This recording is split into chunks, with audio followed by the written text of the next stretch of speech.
그 박근혜 권력 막장이 계속 이어지고 있죠. 예. 그런데 이제 이 막장 권력이 단순히 부패 비리만이 아니라 지금은 이제 생각지도 않은 공포 호러물이 이제 막 등장하고 있는 분위기예요. 예. 이른바 박근혜 5천 살인 사건의 진실을 두고 과연 이들을 죽인 진짜 범인 누구냐 이런 의문이 제기되고 있는데요. 그러면서 이제 지금 보면 권력의 비리 이걸 폭로하거나 또는 그동안 박근혜의 뒤를 쫓았던 사람들이 점점 더 이 위기감, 위협감을 호소하면서 하나둘 사라지고 있는데 이로 인해서 이제 이분들이 또 어떻게 된 거 아니냐 이런 논란이 이제 커지고 있잖아요. 예. 1970년에 있었던 유명한 사건이죠. 정인숙 여인 피살 사건. 이 사건의 진실을 한번 다뤄보려고 오늘 방송을 준비했습니다. 글쎄 말입니다. 이게 상당히 그때도 지금도 여전히 그 미궁 속에 있는 사건인데요. 사실은 저는 개인적으로 이 사건에 대해서 관심이 많이 있는데 그 지난 이제 노무현 정부 때도 사실은 이 사건에 대한 조사를 하려고 하다가 결국은 살아있는 현재 권력들이 관련자들이 이제 많다 보니까 아무래도 이제 다뤄지지 못했는데 예. 사건이 일어난 때는 47년 전 일이에요. 예, 1970년 3월 17일 밤 11시 아주 으슥한 칠흑같이 어두웠다고 하는데요. 이날 밤에 서울 마포구 합정동 절두산 부근을 지나가던 택시기사가 이 신음하고 있는 한 남자를 목격하게 됩니다. 검정색 코로나 승용차 안에서 허벅지에 피를 흘리며 쓰러져 있던 한 남자를 이 택시기사가 보게 되고요. 그리고 그 남자의 뒤편에 당시 26살의 젊고 아름다운 이 미모를 가진 여인이 머리와 가슴에 각각 한 발씩 총을 맞고 숨져 있었던 거거든요. 예. 자, 이러면서 이제 사건이 시작이 되는데 김 PD님도 이 사건 피해자인 정인숙이라고 하는 이름 들어보신 적 있으시죠? 그럼요. 드문드문 지금까지 시간이 지나면서 많은 분들에게 잊혀지지 않은 이름 중에 하나인데 당시에 이제 사망한 여성의 이름이 정인숙이었고 그리고 허벅지에 총상을 입고 그리고 신음하고 있었던 이 남자는 바로 피살된 정인숙의 오빠 당시 34살의 정종욱 씨였습니다. 자, 이 사건이 무려 47년이 지나가는 지금까지도 진실 논란이 벌어지게 되는 이유. 자, 몇 가지 아주 재미있는 장치가 좀 있어요. 예. 이 사건에서 첫 번째, 지금도 그렇고 그때도 그렇지만 당시에 살해 도구, 범행 도구로 등장했던 총 때문이었습니다. 우리나라에서 총기와 관련한 사고가 일어나면 이건 단순한 살인사건으로 취급이 되지 않거든요. 예.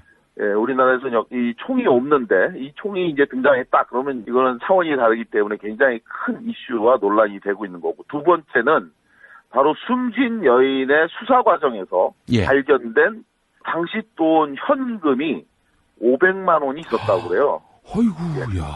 엄청나죠, 500만 원. 그리고 또 하나가 지금은 또 일상적인데 일반인이 당시에 그 외국 나가는 거는 굉장히 어려운 시대였거든요. 70년대가. 예. 그런데 당시에 회수 여건, 즉 오늘날의 복수 여건이죠. 한 번 쓰고 마는 게 아니라 회수 여건이라고 해서 여러 번 외국을 나갈 수 있도록 쓰는 여건인데 이 예. 회수 여건을 당시 26살의 여자가 갖고 있었다.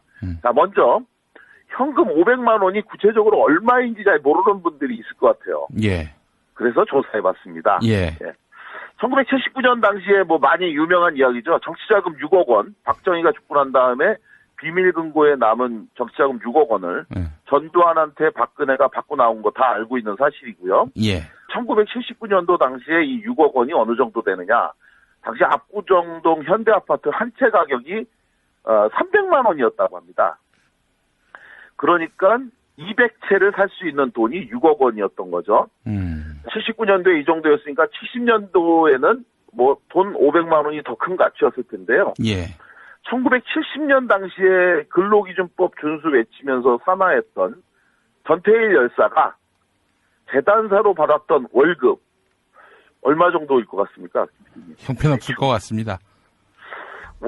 지금 기준으로 보면 뭐 굉장히 깜짝 놀랄 정도의 액수인데 당시에 월급이 23,000원이었다고 그래요. 월급이요? 근데 이제 월급이 1970년 당시에 월급이 23,000원인데 더 놀라운 건 이게 재단사라서 굉장히 많이 받은 월급이라고 그러네요. 그래요? 예, 뭐 시다나 이런 분들은 뭐 10,000원, 12,000원 뭐 이 정도였던 거고, 따지고 보면 1년치 연봉 총 합치면 27만 6천 원이었으니까요.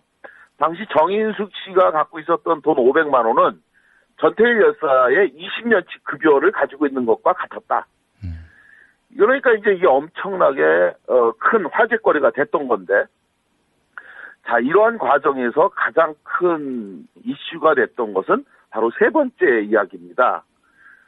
정인숙 씨가 사망하고 난 후에 수사 과정에서 또 드러난 놀라운 사실, 바로 정인숙의 수첩에서 발견된 유명 인사 27명의 명단이었습니다. 예.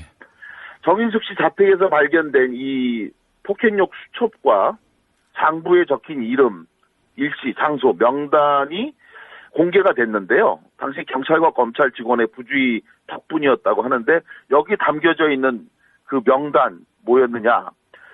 정말 깜짝 놀랄 겁니다. 대통령 박정희, 국무총리 정일권, 중앙정보부장 김영욱, 그리고 대통령 경호실장 박종규, 그리고 주요 장차관 명단, 대한민국 국군 장성과 5대 당시 재벌그룹 회장, 그리고 힘 있는 국회의원 등 이렇게 27명의 명함과 연락처가 빼곡히 적혀 있었다는 겁니다.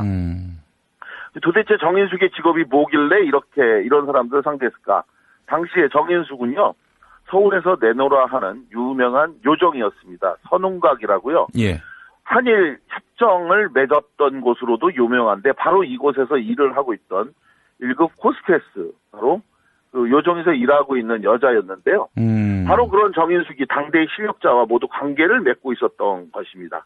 관계라면 뭡니까? 19금 얘기입니다. 예. 19금 관계를 맺고 있었던 걸로 이제 나온 건데, 자, 그러니까 이번 이때 방학 때 당시에 야권 정치인과 언론에서는 이 사안이 당연히 크게 이슈가 됐는데, 저희가 이제 이 방송을 통해서도 몇 번 얘기했던 육박전이라고 하는 단어 있잖아요. 이 육박전이라는 단어가 사실은 바로 이때 1970년 정인숙 사건이 일어났을 때 이 세상에 회자됐던 단어라고 합니다. 이 정인숙 사건이 터지고 나니까 이 사실을 알게 된 유경수가 박정희에게 그 연관성을 추궁하는 과정에서 유경수와 박정희가 청와대에서 그야말로 치고받고 싸우는 엄청난 싸움이 일어났었고, 나중에 전해진 얘기에 의하면 유경수가 너무 화가 나니까 이번에는 박정희에게 잿더리를 집어던지기까지 했다. 예. 그래서 박정희가요, 이런 수모를 받으면서도 나는 끝까지 사실이 아니라고 했다. 뭐 이렇게 하면서 버텼다, 이런 얘기를 하는데, 자, 이렇게 이제 큰 사회적 이슈가 됐던 이 사건에서 수사당국이 이 정인숙 피살 사건의 범인으로 체포한 사람, 범인은 누구냐? 예, 놀랍게도 바로 현장에서 발견됐던 허벅지에 총상을 입고 쓰러졌던 오빠 정정욱이었는데요. 이 정정욱 씨 처음에는 자신의 범행을 부인했는데, 사건 발생 일주일이 지나가면서 사실은 내가 동생 정인숙을 죽였다고 자백을 합니다. 살해한 동기, 목적은 난잡한 생활, 아까 말씀드린 것처럼 이렇게 권력층의 사람들과 난잡한 생활을 하고 있는 여동생에게 충고를 했는데, 그런데 그 충고를 받아들이는 게 아니라 마치 자신을 운전기사로 여기는 듯한 태도를 보이는 여동생 정인숙에게 격분해서 그를 살해했다, 이런 건데요. 그리고 나서 이후에 정정욱은 1심에서 사형을 선고받습니다. 그런데 다행스럽게 2심에서는 무기징역으로 감형이 됐고요. 대법원에서 무기징역 확정. 그렇게 무기징역을 받고 살고 있던 정정욱이 다시 세상에 나온 때가 언제였느냐? 바로 1989년. 만 19년간 옥중 생활을 하다가 출소하게 된 건데요.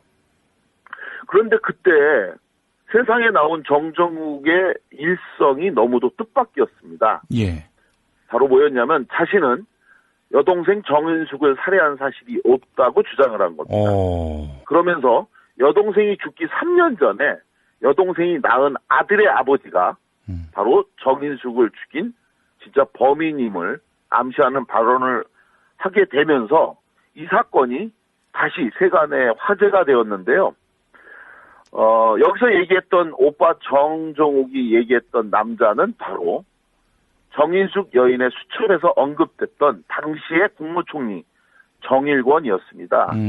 오빠 정종욱 씨는 사건 당시에 여동생 정인숙과 자신을 쏜 그 남자가 40대 정도였는데 그때 당시에 자기가 집에 도착해 있을 때 앞에서 낯선 차량이 한 대 서 있었고요. 그 차에서 내린 남자가 다가오면서 국무총리실에서 왔다고 하면서 차문을 열도록 유도했다고 그래요. 그래서 이제 차문을 연 순간 갑자기 자신의 귀 뒤에서 총소리가 2번 빵빵 크게 울렸고 그래서 차마 무서워서 돌아보지도 못한 상태에서 얼어붙어 있는데 그 순간에 이 남자가 다시 재차 자신을 총을 쏴서 죽이려고 하니까 이걸 본능적으로 떠밀어 넘어뜨리니까 그 후에 오발된 이 총이 자신의 허벅지를 관통했다.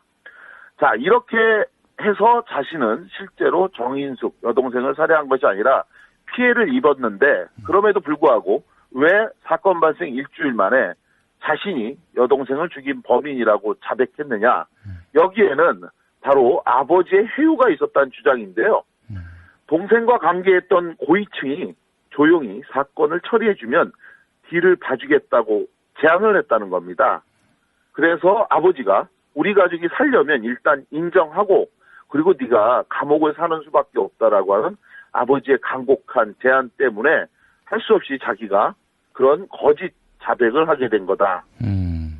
자, 이런 상황에서 실제로 권총까지 이용해서 여동생을 살해한 혐의였던 이때 당시에는 굉장히 엄했던 독재 권력하잖아요. 그런데도 불구하고 정종욱이 1심 사형에서 2심에서 무기징역 감형되고요.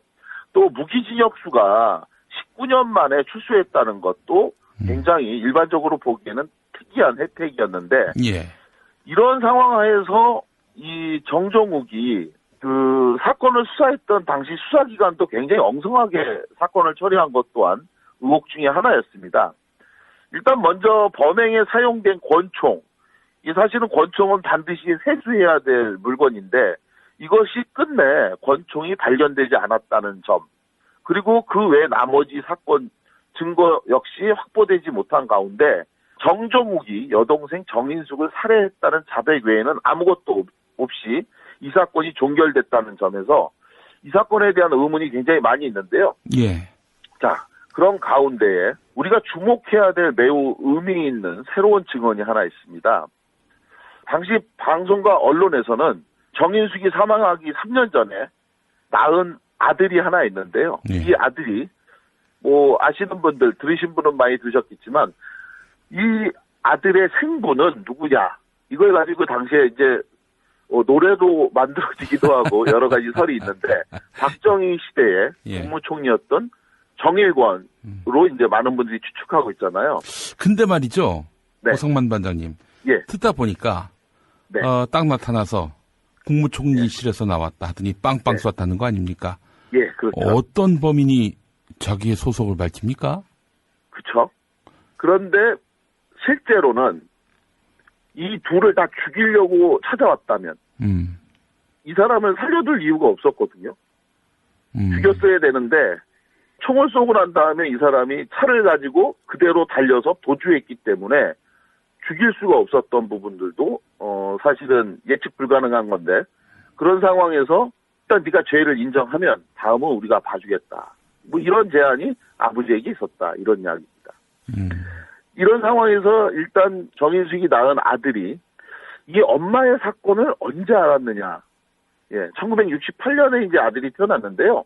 1970년에 어머니를 잃었던 이 정인숙의 아들 정성일 씨가 자신의 어머니의 비극적 사건을 알게 된 건 1985년 이후의 일이라고 그래요.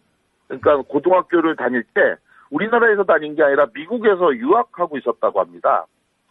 그런데 이때 한국에서 발행된 잡지를 통해서 사건의 내용을 알게 됐는데 그러다가 자기 아버지가 누구인지까지 정확하게 알게 된 건 바로 19년 만에 감옥에서 출소했던 외삼촌 정종욱 씨를 만나서 듣게 된 사실이라고 그러는데요. 예. 이 이야기를 듣고 난 다음에 정성일 씨가 1991년 6월에 자기 친자로 생각했던 정일권 전 총리를 만나서 이 사람을 상대로 친자 확인 소송을 제기했는데, 예. 그런데 이상하게도 이 친자 확인 소송을 제기한 후 한 달 만에 이 소송을 취하하고 다시 미국으로 떠났다고 합니다. 그런데 이때 일설에 의하면 정일권 전 총리가 자기 아들이라고 주장해왔던 정성일 씨에게 100만 달러 상당의 합의금을 주고 취하를 요청했기 때문이라고 알려져 있는데요.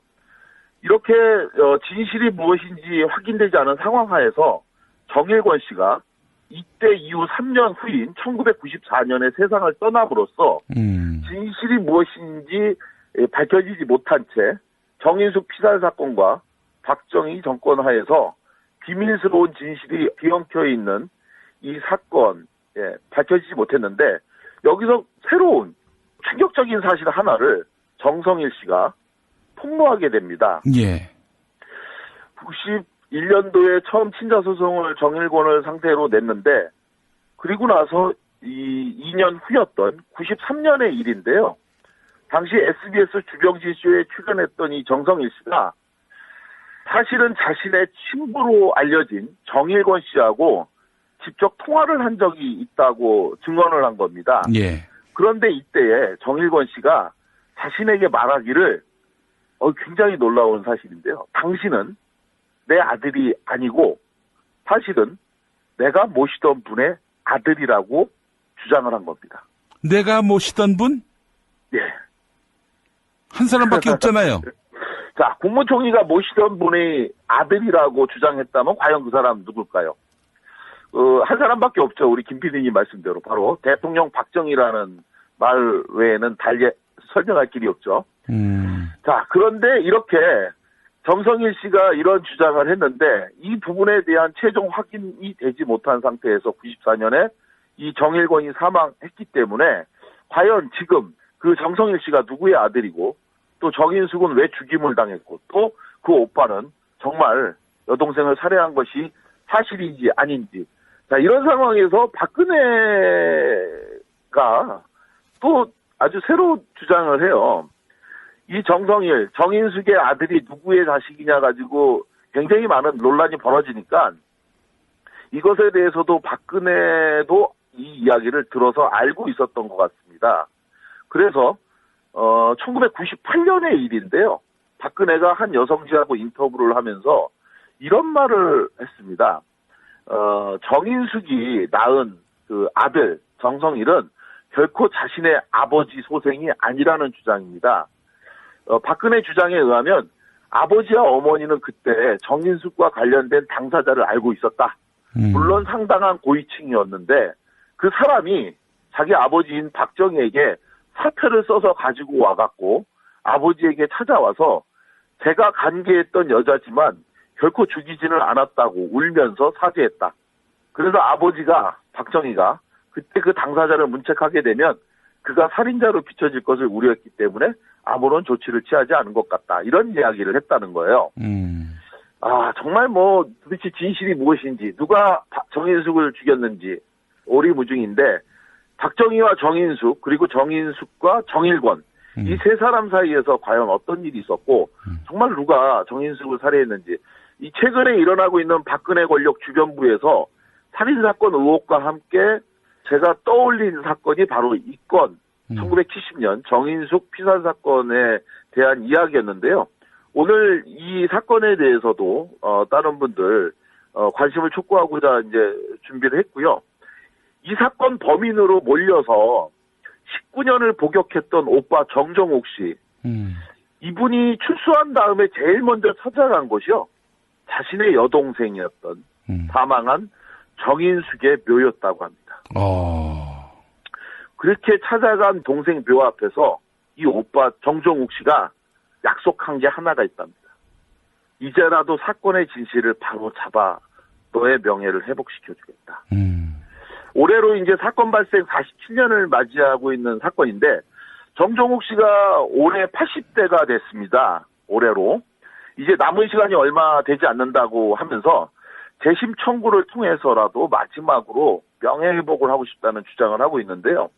박정희 시대 의문을 죽임을 당한 이들의 진실이 반드시 밝혀지는 새로운 민주정부 시대가 열리기를 바라는 마음으로 오늘 준비한 박정희 시대 의문의 죽음 제1탄이었습니다. 고맙습니다. 예. 우리 노동천 조합원께서 글을 올리셨어요. 정성익이 아니라 박성익이라고. 이를테면은 아버지가 정일권이 예. 아니라면 예. 이건 뭐 엄마 성을 따갖고 아마 만든 것 같고요. 정인숙이기 때문에 정성이고. 그렇군요. 예, 정일권하고 사실 정인숙은 같은 정씨지만 달라요, 한자가.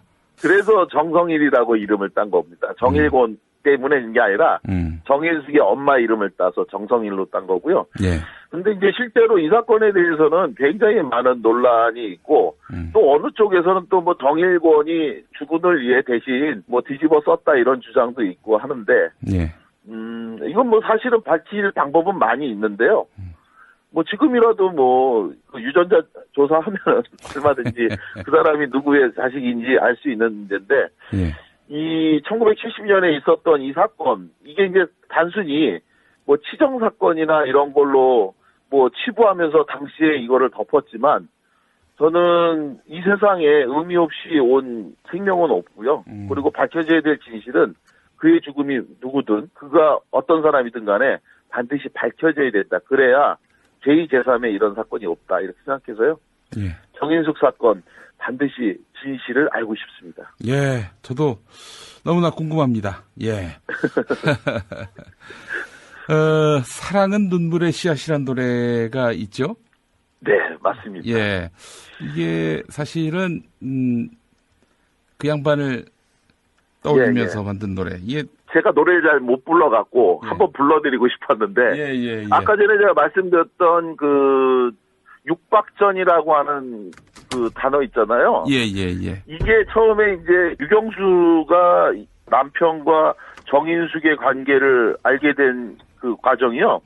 방금 우리 김 PD님이 말씀하셨던 사랑은 눈물의 씨앗이라는 노래를 개사해서 아버지가 누구냐고 물으신다면 청와대 미스터 정이라고 말하겠어요. 뭐 이러면서 당시에 대학교에서 이 노래를 개사해갖고 이런 식으로 불렀던 걸 유경수가 알게 된 겁니다. 여기서 들어야 될 게 청와대 미스터 정이라고 말하겠어요. 이렇게 얘기했는데 이 청와대하고 미스터 정은 각각 한 명씩을 의미하는 용어였습니다. 청와대에 있는 미스터 정이 아니라 청와대와 미스터 정. 그래서 둘 중에 하나다 뭐 이런 이야기를 했는데 만약 나를 죽이지 않았다면 당신과 나의 관계만 둘이만 알고 있었는데 세상이 알게 되었네요. 뭐 이런 식의 개사곡 때문에 싸움을 하게 됐다. 이런 이야기였습니다. 오리지널 사운드트랙으로 들으면서 고상만 반장과 인사 나누겠습니다. 고 반장님 수고하셨고요. 노래는 나훈아의 사랑은 눈물의 씨앗입니다. 수고하셨습니다. 네. 고맙습니다. 판사로 받았던 월급 얼마 정도일 것 같습니까? 형편없을 것 같습니다. 지금 기준으로 보면 뭐 굉장히 깜짝 놀랄 정도의 액수인데 당시에 월급이 23,000원이었다고 그래요. 월급이요? 이제 월급이 1970년 당시에 월급이 23,000원인데 더 놀라운 건 이게 재단사라서 굉장히 많이 받은 월급이라고 그러네요. 그래요? 뭐 시다나 이런 분들은 뭐 10,000원, 12,000원 뭐 이 정도였던 거고 따지고 보면 1년치 연봉 총 합치면 27만 6천 원이었으니까요. 당시 정인숙 씨가 갖고 있었던 돈 500만 원은 전태일 여사의 20년치 급여를 가지고 있는 것과 같았다. 그러니까 이제 이게 엄청나게 큰 화제거리가 됐던 건데 자, 이러한 과정에서 가장 큰 이슈가 됐던 것은 바로 세 번째 이야기입니다. 정인숙 씨가 사망하고 난 후에 수사 과정에서 또 드러난 놀라운 사실, 바로 정인숙의 수첩에서 발견된 유명인사 27명의 명단이었습니다. 정인숙 씨 자택에서 발견된 이 포켓용 수첩과 장부에 적힌 이름, 일시, 장소, 명단이 공개가 됐는데요. 당시 경찰과 검찰 직원의 부주의 덕분이었다고 하는데 여기 담겨져 있는 그 명단 뭐였느냐. 정말 깜짝 놀랄 겁니다. 대통령 박정희 국무총리가 했다. 그러면 이거는 차원이 다르기 때문에 굉장히 큰 이슈와 논란이 되고 있는 거고. 두 번째는 바로 숨진 여인의 수사 과정에서 예. 발견된 당시 돈 현금이 500만 원이 있었다고 그래요. 어이구, 야. 엄청나죠, 500만 원. 그리고 또 하나가 지금은 또 일상적인데 일반인이 당시에 그 외국 나가는 거는 굉장히 어려운 시대였거든요, 70년대가. 예. 그런데 당시에 회수 여건, 즉 오늘날의 복수 여건이죠. 한 번 쓰고 마는 게 아니라 회수 여건이라고 해서 여러 번 외국을 나갈 수 있도록 쓰는 여건인데 이 예. 회수 여건을 당시 26살의 여자가 갖고 있었다. 자, 먼저 현금 500만 원이 구체적으로 얼마인지 잘 모르는 분들이 있을 것 같아요. 예. 그래서 조사해봤습니다. 예. 1979년 당시에 뭐 많이 유명한 이야기죠. 정치자금 6억 원, 박정희가 죽고 난 다음에 비밀금고에 남은 정치자금 6억 원을 전두환한테 박근혜가 받고 나온 거 다 알고 있는 사실이고요. 예. 1979년도 당시에 이 6억 원이 어느 정도 되느냐. 당시 압구정동 현대아파트 한 채 가격이 300만 원이었다고 합니다. 그러니까 200채를 살 수 있는 돈이 6억 원이었던 거죠. 79년도에 이 정도였으니까 70년도에는 뭐 돈 500만 원이 더 큰 가치였을 텐데요. 예. 1970년 당시에 근로기준법 준수 외치면서 산하했던 전태일 열사가 대단 서울 마포구 합정동 절두산 부근을 지나가던 택시기사가 이 신음하고 있는 한 남자를 목격하게 됩니다. 검정색 코로나 승용차 안에서 허벅지에 피를 흘리며 쓰러져 있던 한 남자를 이 택시기사가 보게 되고요. 그리고 그 남자의 뒤편에 당시 26살의 젊고 아름다운 이 미모를 가진 여인이 머리와 가슴에 각각 한 발씩 총을 맞고 숨져 있었던 거거든요. 예. 자, 이러면서 이제 사건이 시작이 되는데, 김 PD님도 이 사건 피해자인 정인숙이라고 하는 이름 들어보신 적 있으시죠? 그럼요. 드문드문 지금까지 시간이 지나면서 많은 분들에게 잊혀지지 않은 이름 중에 하나인데, 당시에 이제 사망한 여성의 이름이 정인숙이었고, 그리고 허벅지에 총상을 입고, 그리고 신음하고 있었던 이 남자는 바로 피살된 정인숙의 오빠, 당시 34살의 정종욱 씨였습니다. 자, 이 사건이 무려 47년이 지나가는 지금까지도 진실 논란이 벌어지게 되는 이유. 자, 몇 가지 아주 재미있는 장치가 좀 있어요. 예. 이 사건에서. 첫 번째, 지금도 그렇고 그때도 그렇지만 당시에 살해 도구, 범행 도구로 등장했던 총 때문이었습니다. 우리나라에서 총기와 관련한 사고가 일어나면 이건 단순한 살인사건으로 취급이 되지 않거든요. 예. 예, 우리나라에서는 이 총이 없는데, 이 총이 이제 그 박근혜 권력 막장이 계속 이어지고 있죠. 예. 그런데 이제 이 막장 권력이 단순히 부패 비리만이 아니라 지금은 이제 생각지도 않은 공포 호러물이 이제 막 등장하고 있는 분위기예요. 예. 이른바 박근혜 5천 살인사건의 진실을 두고 과연 이들을 죽인 진짜 범인 누구냐 이런 의문이 제기되고 있는데요. 그러면서 이제 지금 보면 권력의 비리 이걸 폭로하거나 또는 그동안 박근혜의 뒤를 쫓았던 사람들이 점점 더 이 위기감, 위협감을 호소하면서 하나둘 사라지고 있는데 이로 인해서 이제 이분들이 또 어떻게 된 거 아니냐 이런 논란이 이제 커지고 있잖아요. 예. 1970년에 있었던 유명한 사건이죠. 정인숙 여인 피살 사건. 이 사건의 진실을 한번 다뤄보려고 오늘 방송을 준비했습니다. 글쎄 말입니다. 이게 상당히 그때도 지금도 여전히 그 미궁 속에 있는 사건인데요. 사실은 저는 개인적으로 이 사건에 대해서 관심이 많이 있는데 그 지난 이제 노무현 정부 때도 사실은 이 사건에 대한 조사를 하려고 하다가 결국은 살아있는 현재 권력들이 관련자들이 이제 많다 보니까 아무래도 이제 다뤄지지 못했는데 예. 사건이 일어난 때는 47년 전 일이에요. 예, 1970년 3월 17일 밤 11시 아주 으슥한 칠흑같이 어두웠다고 하는데요. 이날 밤에 이 정일권, 중앙정보부장 김영욱, 그리고 대통령 경호실장 박종규, 그리고 주요 장차관 명단, 대한민국 국군 장성과 5대 당시 재벌그룹 회장, 그리고 힘 있는 국회의원 등 이렇게 27명의 명함과 연락처가 빼곡히 적혀 있었다는 겁니다. 도대체 정인숙의 직업이 뭐길래 이런 사람들을 상대했을까? 당시에 정인숙은요, 서울에서 내놓으라 하는 유명한 요정이었습니다. 선웅각이라고요. 예. 한일 협정을 맺었던 곳으로도 유명한데 바로 이곳에서 일을 하고 있던 1급 호스테스, 바로 그 요정에서 일하고 있는 여자였는데요. 바로 그런 정인숙이 당대의 실력자와 모두 관계를 맺고 있었던 것입니다. 관계라면 뭡니까? 19금 얘기입니다. 아, 예. 19금 관계를 맺고 있었던 걸로 이제 나온 건데, 자, 그러니까 이번 이때 방학 때 당시에 야권 정치인과 언론에서는 이 사안이 당연히 크게 이슈가 됐는데, 저희가 이제 이 방송을 통해서도 몇 번 얘기했던 육박전이라고 하는 단어 있잖아요. 이 육박전이라는 단어가 사실은 바로 이때 1970년 정인숙 사건이 일어났을 때 이 세상에 회자됐던 단어라고 합니다. 이 정인숙 사건이 터지고 나니까 이 사실을 알게 된 유경수가 박정희에게 그 연관성을 추궁하는 과정에서 유경수와 박정희가 청와대에서 그야말로 치고받고 싸